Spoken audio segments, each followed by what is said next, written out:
या हेलो दोस्तों, देखिए मैं प्रदीप श्रीवास्तव बोल रहा हूँ। Welcome to my channel. देखिए मैं इलेक्ट्रिक व्हीकल्स पे काफ़ी सारे वीडियोस डालता रहता हूँ। इलेक्ट्रिक व्हीकल्स एआई की तरह एक बहुत ही इंपॉर्टेंट रेवोल्यूशन है और ये पिछले कुछ सालों में काफ़ी सारी इसकी ग्रोथ अपॉर्चुनिटीज़ ग्रोथ हो रही है।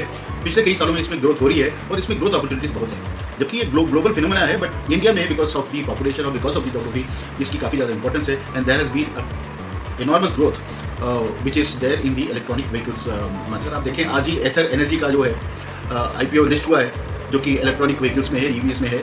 तो मैं जो भी EV से रिलेटेड अपडेट होता है उसको मैं जरूर आपसे शेयर करता हूँ। और ये एक इंपॉर्टेंट वीडियो है जहाँ मैं एक EV की स्कीम गवर्नमेंट ने निकाली है, जिसे EV मित्र स्कीम कहते हैं, उसके बारे में बात करने जा रहा हूँ। I am sure it is going to be very interesting. और ये उन लोगों के लिए है जो इस EV मित्र स्कीम का फ़ायदा उठाना चाहते हैं और वो अपना हाथ भी EV मित्र स्कीम में, EV इलेक्ट्रॉनिक व्हीकल इंडस्ट्री में आजमाना चाहते हैं। तो चलिए शुरू करते हैं। आप इसको जरूर अंत तक देखिएगा। अभी इस आने वाले साल में, इस जो साल अभी गया है, उसमें करीब 28 इलेक्ट्रिक कार्स जो हैं लॉन्च हुई हैं और उसमें से 28 में से 18 जो हैं EV व्हीकल्स हैं। तो ये EV व्हीकल्स जो हैं ये इंडिया में बहुत ज़्यादा मोमेंटम गेन कर रहा है और इसकी वजह से EV के चार्जिंग स्टेशंस के लिए जो रिक्वायरमेंट है वो ऑल टाइम हाई हो रही है। और जैसे जैसे व्हीकल्स बढ़ेंगी चार्जिंग स्टेशंस की रिक्वायरमेंट बढ़ती ही रहेगी, because something like you going anywhere and if you want to charge your car there has to be a charging station. जैसे आपके लिए फ्यूल भरना पड़ता है, आपको पेट्रोल भरना पड़ता है अपनी गाड़ी में, इसलिए चार्जिंग बहुत इंपॉर्टेंट है। सो कहने का मतलब ये है, जो EV मित्र स्कीम है 2025 की, इसीलिए वो एक लुक्रेटिव अपॉर्चुनिटी है जो जिससे सकते हैं इस ग्रोइंग मार्केट को by setting EV charging station. So आप EV चार्जिंग स्टेशन को सेटअप कर सकते हैं। ये एक लुक्रेटिव अपॉर्चुनिटी है, इसको मिस ना करें। अब इसमें क्या है, with government support, financial incentives और एक स्टडी रेवेन्यू स्ट्रीम, आप अगर एक कमर्शियल स्पेस ओन करते हैं, एक पेट्रोल पंप है या रेसिडेंशियल सोसाइटी है या रिटेल आउटलेट है, it is the perfect time कि आप अपने बिजनेस को पावर अप करें with EV charging solution. Right, है ना इंटरेस्टिंग? सो अगर आपको ये लगता है कि EV मित्र स्कीम 2025 क्या है, मैं आपको एंड टू एंड इसके बारे में जो भी इंफॉर्मेशन है वो देने के लिए तैयार हूँ। राइट, देखिए पहला क्वेश्चन तो यह था कि what is EV Mitra scheme? EV Mitra scheme क्या है? तो let me tell you, EV Mitra scheme जो है एक गवर्नमेंट की इनिशिएटिव है जो कि एम किया गया है कि ग्रोथ ऑफ इलेक्ट्रिक व्हीकल्स और establishment of robust electric vehicle charging stations, उसका पूरा नेटवर्क हो अक्रॉस इंडिया। राइट, ये इसका ऑब्जेक्टिव है।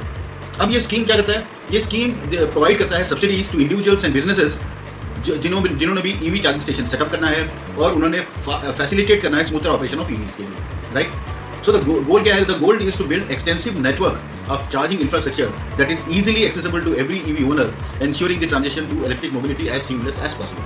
सो इसलिए ये इंपॉर्टेंट है और इसलिए ये अहम है कि एक तो अगर आपको इसमें EV चार्जिंग स्टेशन, आपके पास कोई अपॉर्चुनिटी है और आप इसमें घुसना चाहते हैं, आप बिजनेस करना चाहते हैं, तो आप EV चार्जिंग स्टेशन खोल सकते हैं। और गवर्नमेंट का ये है कि EV चार्जिंग स्टेशन का नेटवर्क हो काफ़ी बड़ा हो। जैसे हमारा पेट्रोल पंप है, हम कहीं भी जाते हैं तो काफ़ी पॉइंट्स पे आपको पेट्रोल पंप मिल जाते हैं जहाँ आप अपना फ्यूल भरवा सकते हैं अपनी व्हीकल्स में। इसी तरह EV के चार्जिंग स्टेशन हो। सो इसीलिए ये EV मित्र स्कीम लॉन्च की गई है 2025 में और मुझे लगा कि आपको बताना जरूरी है। इनफैक्ट एक मेरे व्यूअर जो हैं उन्होंने मेरे से पूछा भी था, लेकिन वो कुछ महीने पहले था, उस समय मेरे पास कोई उसका जवाब नहीं था।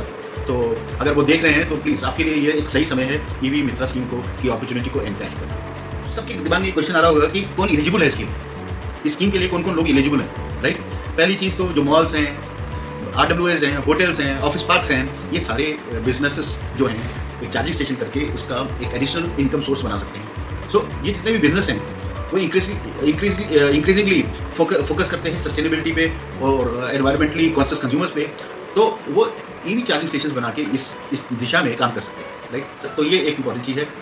इनफैक्ट इवन रेसिडेंट्स जो सस्टेनेबिलिटी और ग्रीन एनर्जी के बारे में सोचते हैं और हमारे अर्थ के लिए जो इंपॉर्टेंट है, तो वो भी इसमें कंट्रीब्यूट कर सकते हैं। दूसरे लोग जो एलिजिबल हैं वो हैं highway land owners and petrol pumps.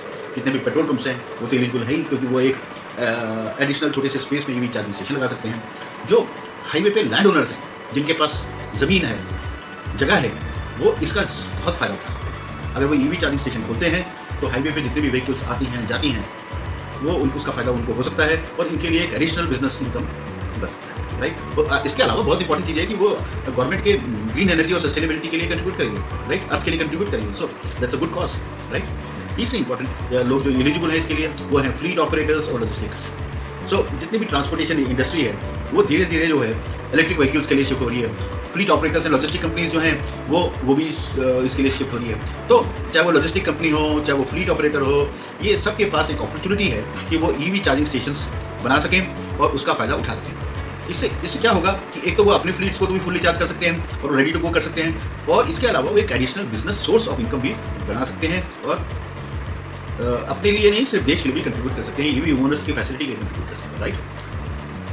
अब लास्ट जो इम्पोर्टेंट और जो नेक्स्ट एलिजिबल लोग हैं वो हैं एंटरप्रेन्योर्स, इन्वेस्टर और एंटरप्रेन्योर जो हैं जो इस ईवी स्पेस में वेंचर करना चाहते हैं। जैसे मैंने आपको बताया कि एक मेरे ऑडियंस ने उन्होंने पूछा था, उस समय I did not have the reply, तो उनके लिए एक बहुत बड़ी अपॉर्चुनिटी है। वो चार्जिंग नेटवर्क स्टेशन खोल सकते हैं और क्योंकि इसमें जो ROI है वो स्टेबल रहेगा और ये कंट्रीब्यूट करेगा क्लीनर ग्रीनर फ्यूचर के लिए, राइट। तो परफेक्ट अपॉर्चुनिटी। इसके अलावा जो है एग्जिस्टिंग बिजनेस ओनर्स हैं, बिजनेस ओनर्स जो डाइवर्सिफाई करने को करना चाहते हैं, ईवी चार्जिंग स्टेशन एक अच्छी अपॉर्चुनिटी है, बिकॉज ये ऐसी अपॉर्चुनिटी है कि ये तो लाइफ लॉन्ग चलेगी, राइट। और अगर द सूनर द बेटर। सो अगर आपके पास जगह है या कुछ अपॉर्चुनिटी है तो आप इसमें भागीदारी अपना कर सकते हैं। इसके अलावा जो कमर्शियल रियल इस्टेट डेवलपर्स हैं, वो भी ईवी मित्रा स्कीम का फायदा उठा सकते हैं। वो ईवी चार्जिंग स्टेशन बना सकते हैं और वो एक की फैक्टर कर सकते हैं कि टेनेंट डिसीजन मेकिंग के साथ वो ईवी चार्जिंग स्टेशन का एक बिजनेस, एडिशनल बिजनेस अपने सोसाइटी में, अपने इंफ्रास्ट्रक्चर में क्रिएट कर सकते हैं, राइट। सो कहने का मतलब यह है कि अगर आप ईवी मित्रा स्कीम 2025 में पार्टिसिपेट करते हैं और आप डाइवर्स सेक्टर से हैं, आप जो है एक पाइवटल रोल प्ले कर सकते हैं। एक तो आप ईवी व्हीकल रेवोल्यूशन को सपोर्ट कर रहे हैं, न्यू ग्रोथ अपॉर्चुनिटीज़ को सपोर्ट कर रहे हैं, आप अपने बिजनेस ऑफरिंग्स को एनहांस कर रहे हैं और उससे ऊपर आप जो है एनवायरमेंटल कमिटमेंट्स को जो है स्ट्रेंथन कर रहे हैं, राइट। तो दिस इज़ वेरी इंपॉर्टेंट। देखिए अब नेचुरल क्वेश्चन आएगा कि कैसे अप्लाई करें ईवी मित्रा स्कीम के लिए। पहली बात तो है ईवी मित्रा स्कीम आप ढूंढिए, उसके बारे में आप उसको अप्लाई करिए। उसमें 2-4 चीज़ें होती हैं। एक तो एलिजिबिलिटी चेक होता है कि आप एलिजिबल हैं या नहीं हैं, उसके लिए आप उसके बारे में लिख सकते हैं कि आपके पास क्या है। दूसरी इंपॉर्टेंट चीज़ है डॉक्यूमेंट्स होते हैं जिसमें आपके प्रूफ ऑफ आइडेंटिटी होती है, KYC कह लीजिए, आधार कार्ड, पासपोर्ट वगैरह, proof of address, EV registration details और बिजनेस और गवर्नमेंट रजिस्ट्रेशन अगर कोई है, राइट। तीसरा है आप एप्लीकेशन को भरिए, चौथा है आप एप्लीकेशन सबमिट करिए और उसकी अप्रूवल। उसके बाद आप अपने सब्सिडी स्टेटस को ट्रैक करिए और आई एम श्योर आपको जल्दी ही पता चलेगा कि आपको सब्सिडी अप्रूव हो गई है और उसका बेनिफिट उठा सकते हैं। लास्टली दो चीज़ें हो रही हैं, बेनिफिट्स क्या हैं और एडवांटेजेस क्या हैं। बेनिफिट्स तो ईवी मित्रा स्कीम के ये हैं कि ये गेम चेंजर होगा ईवी इंडस्ट्री के लिए। रिड्यूस चार्जिंग इंफ्रास्ट्रक्चर कॉस्ट होगा, बूस्टिंग ईवी एडॉप्शन होगा, एनवायरमेंटल इम्पैक्ट होगा, एनर्जी एफिशिएंसी होगी और जॉब क्रिएशन होगा, राइट। क्योंकि आप किसी न किसी को तो लगाएंगे ना ईवी चार्जिंग स्टेशन पे। और एडवांटेज ये होगा जो भी जिनके पास भी ईवी चार्जिंग स्टेशन हैं उनके पास ग्रोइंग मार्केट डिमांड है, सस्टेनेबिलिटी, उसकी वजह से उनको एक स्टडी इनकम की क्लियरली एक वो लगता है अपॉर्चुनिटी है, सस्टेनेबिलिटी है, गवर्नमेंट की सपोर्ट है, पोटेंशियल है एक्सपेंशन की और ब्रांड इमेज है। सो आपकी ब्रांड इमेज भी बनती है, राइट। सो कहने का मतलब ये है कि ये ईवी मित्रा स्कीम एक बहुत अच्छी अपॉर्चुनिटी है इंडिविजुअल्स के लिए, बिजनेसेस के लिए, गवर्नमेंट बॉडीज़ के लिए जो इलेक्ट्रिक मोबिलिटी के बारे में जानना चाहते हैं या कंट्रीब्यूट करना चाहते हैं या उसके वजह से वो कोई ना कोई बिजनेस करना चाहते हैं, राइट। सो अगर आप ईवी ओनर हैं या ईवी चार्जिंग स्टेशन के ओनर हैं, ये स्कीम आपके लिए बहुत ही सुटेबल है। आप इसको ज़रूर ध्यान से पढ़िए, पूरी इस पर रिसर्च करिए और अगर आपको लगता है इससे बेनिफिट है आप ज़रूर इसमें इन्वेस्टमेंट करिए। और मेरे हिसाब से देखिए AI और EV पे जो भी हम कंट्रीब्यूशन करते हैं सीख के या इन्वेस्टमेंट करके, इसकी लॉन्ग टर्म बेनिफिट तो है ही। वेल्थ क्रिएशन हो या मतलब आपकी स्किल क्रिएशन हो, बट बेनिफिट तो है ही।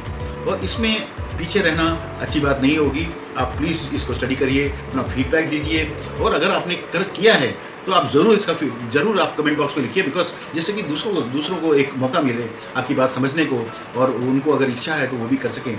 तो I will be very happy if you can give some feedback, you can work on this and make some business, right. So I'm sure you must have liked this video, you must have liked the content. Do like, share and subscribe. Thank you, नमस्कार। इसी तरह मेरी videos देखते रहिए। मैं आपका बहुत बड़ा आभारी हूँ।